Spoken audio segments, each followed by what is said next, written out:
Langon Gubingob Caves. Kilala sa pangalang Calbiga Cave, pinakamalaking kuweba dito sa bansa ng Pilipinas. At pangalawa bilang pinakamalaking kuweba dito sa Asia.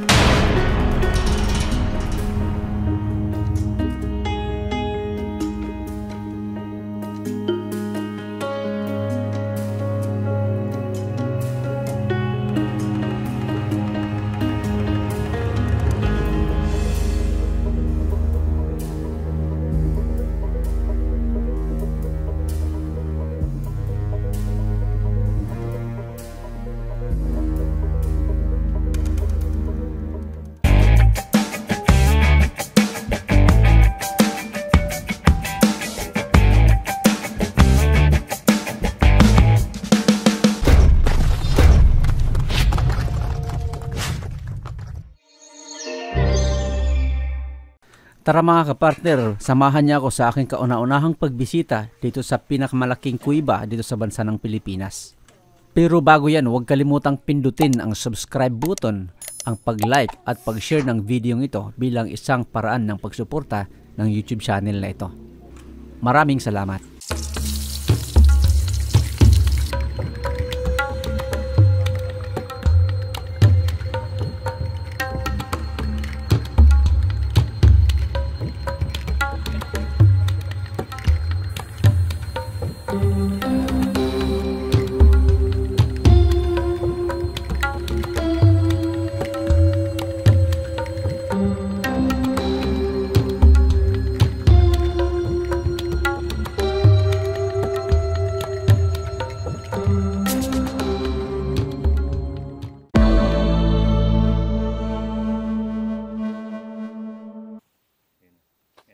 Ang Langon Gubingob Cave ay makikita sa kabundukan na mahigit 6 na kilometro mula sa bayan ng Calbiga, Samar.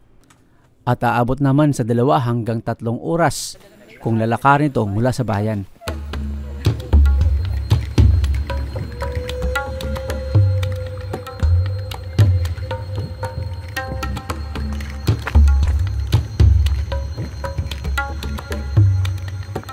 Dumating na tayo sa tinatawag namin na viewing deck na looking Gubingob Cave ng entrance. So ito yung viewing deck dito.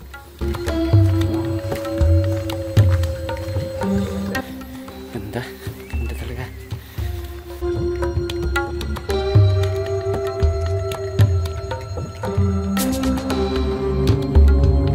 Sa sobrang laki ng kuweba, sinasakop nito ang 2 lugar, ang tinatawag na Langon at ang Gubingob. Kaya 2 ang pangalan nito. Kaya naging Langon Gubingob Cave. At ang haba ng cave system ay umaabot sa humigit kumulang 7 kilometro.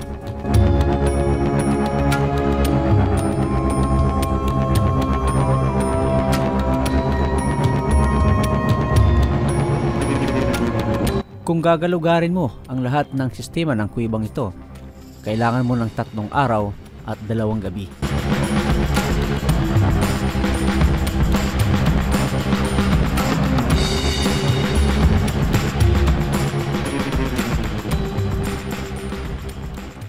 Kunting kaalaman muna.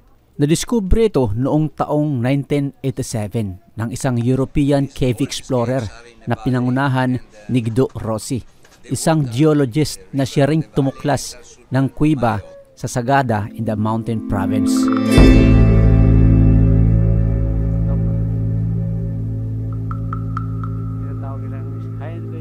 Tatlong taon ang lumipas matapos may publish ang discovery ng lugar na ito. Dahil sa kakulangan ng batas na nagpoprotekta ng mga kuweba dito sa Pilipinas, inabuso ito ng mga tao. Hinakot ang mga yaman ng kuweba gaya ng mga formation ng mga bato, stalactites at stalagmites at marami pang iba. At ibinibinta nila sa isang Taiwanese na naghahalaga ng 3 pesos hanggang 6 pesos bawat kilo.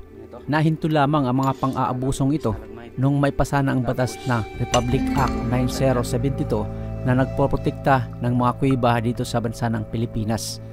Dito sa batas na ito, ipinagbabawal na ang pangunguha ng iba't ibang bagay na makikita sa loob ng kuweba, maging ang pagpatay ng mga hayop na nakatira dito. Kung baga mga kapartner, wala pa sa isip ng mga tao kung paano nila magagamit ang mga ganitong klaseng kayamanan na mayroon tayo dito sa ating lugar. Bagamat hindi naubos, nakakapanghinayang pa rin ang mabawasan ang kagandahan ng isang lugar dahil sa pang-aabuso. Sabi pa nga ng isang artikel na nabasa ko na ang mas mabisang paggamit ng mga natural resources na gaya nito na mayroon tayo dito sa ating lugar ay gamitin ito na hindi nauubos gaya ng tourism.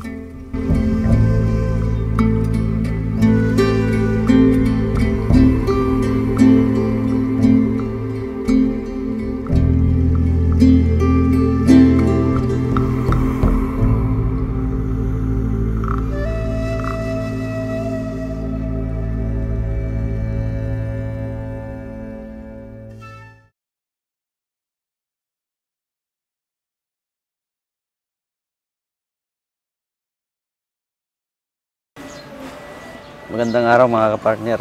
Dito kami sa bayan ng Calbiga, Samar, para sa isang adventure. Kasama ko si Sir Johnny Bonifacio at ang team ni Sir Manny Francisco. Same team pa rin mga kapartner nung ang nag-explore doon sa Sotano de Canano sa Hinabangan, Samar. November 3 nang naimbitahan ako ni Cave Master Johnny Bonifacio na sumama sa isang cave exploration dito sa Calbiga, Samar. Gaya ng sinabi ko, aabot ng 3 araw at 2 gabi ang exploration kapag tinapos mo ang lahat ng cave system ng Langon-Gubingub Cave. Pero sa pagkakataong ito, ginawa lang naming 2 araw at 1 gabi. Nahahati sa 3 malalaking bahagi ang kuwibang ito. Ang una ay ang Upper Gubingub. Ang pangalawa ay ang Langon. At ang pangatlo naman ay ang Lower Langon. Dahil 2 araw lang ang budget namin, 2 parte lang ng kuweba ang aming napuntahan, ipinagpaliban ang Lower Langon. Naglakad kami mula sa Barangay Panayoran hanggang sa marating namin ang entrance sa loob ng ilang oras.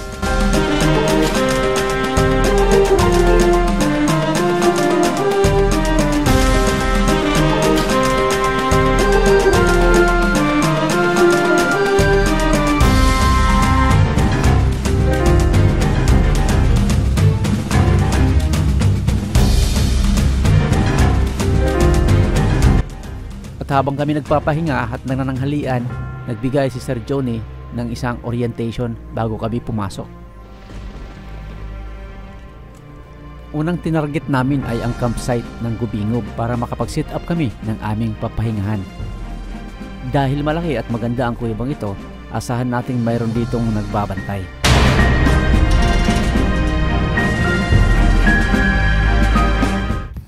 Dito sa may maliit na lagusan bago nimo marating ang main chamber ng Gubingub, may isang ahas na nagwagwardya sa pintuan. Ito ang Stygnotus mulieri na ahas na kung tawagin sa lokal ay banakon. Isa sila sa mga predator dito sa kuweba at madalas pagkain nila ay mga paniki.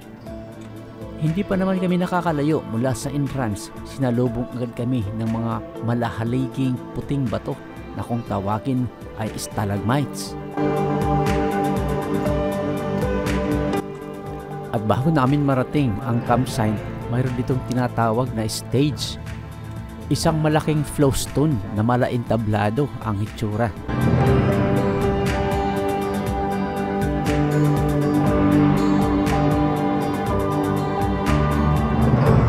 Madulas ang daan papunta sa campsite.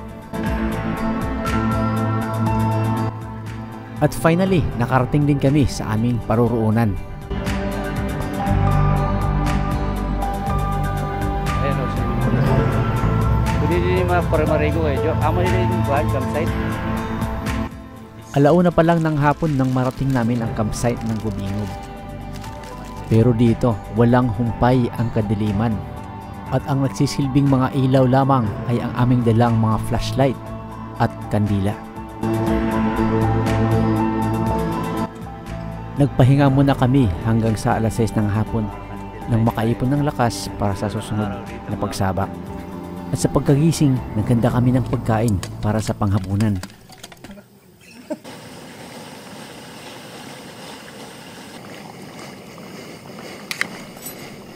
Pagkatapos ng hapunan, nagbigay na naman ng another orientation si Cave Master para sa unang ruta namin papunta ng Gubingub Upper. Dito sinabi ni Sir Johnny na ang aming dadaanan ay parang bundok. Basically kami ay mag-hiking sa loob ng kuweba sa madilim na daan. At sabi pa nga niya, aabot ng 2 oras hanggang 3 oras ang aming lalakbayin bago marating ang dead end ng Upper Gubingog. Madalas na akong makarinig na ito ang pinakamalaking kuweba dito sa bansa ng Pilipinas. Pero never ko pang na-imagine kung gaano nga ba ito kalawak at kalaki. Nang marating namin ang main chamber ng Gubingog, dito ko nasabi na sobrang laki talaga. Sa sobrang laki nito, hindi naaabot ng ilaw ng flashlight ko ang dulo ng ceiling o ang kanyang pinakabubong. Para akong nasa labas at nakatingin sa madilim na kalangitan. Kulang na lang yung may kumikinang na magsisilbing pinaka-between. Napakaganda ng kuwebang ito, pero isang bagay ang hindi ko nagustuhan. Yung tipong gusto mong masilayan o makita sa video at picture ang kagandahan ng buong kuweba pero hindi kayang mailawan dahil sa sobrang lawak at laki nito. Nagpatuloy kami sa aming paglalakbay. Ramdam na namin ang pagod at hirap. Kaya tinawag nila ang rutang itong impyerno dahil ito ang pinaka-challenging na parte ng kuweba. Umabot kami ng halos 4 na oras bago namin marating ang dead end ng Upper Gubingog. Dagdag pa dito ang pabalik na another 3 hours at nakabalik na kami ng 1:00 at mag-aalas 2 na ng gabi. Kung tutuusin, hindi naman talaga malayo. Napaka-challenging lang talaga ang terrain. Maraming bisis na akong sumama sa mga extreme cave adventure pero ito na yata ang pinaka-challenging na extreme adventure na sinamahan ko kay Cave Master Johnny Bonifacio.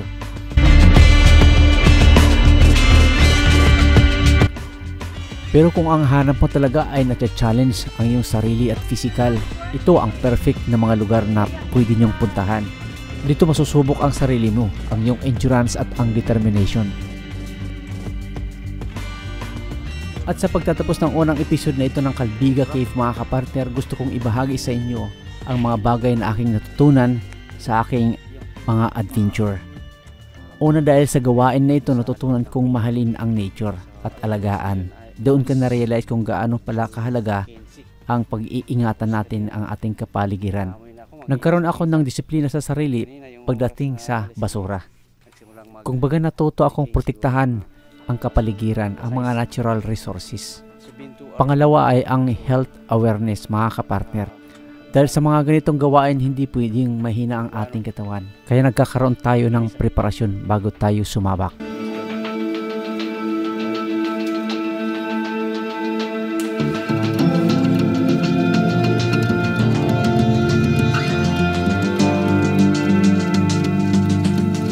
Para sa susunod na episode mga kapartner, samahan nyo li akong ma-explore ang isa sa pinakapaborito kong bahagi ng kuwebang ito, ang Langon.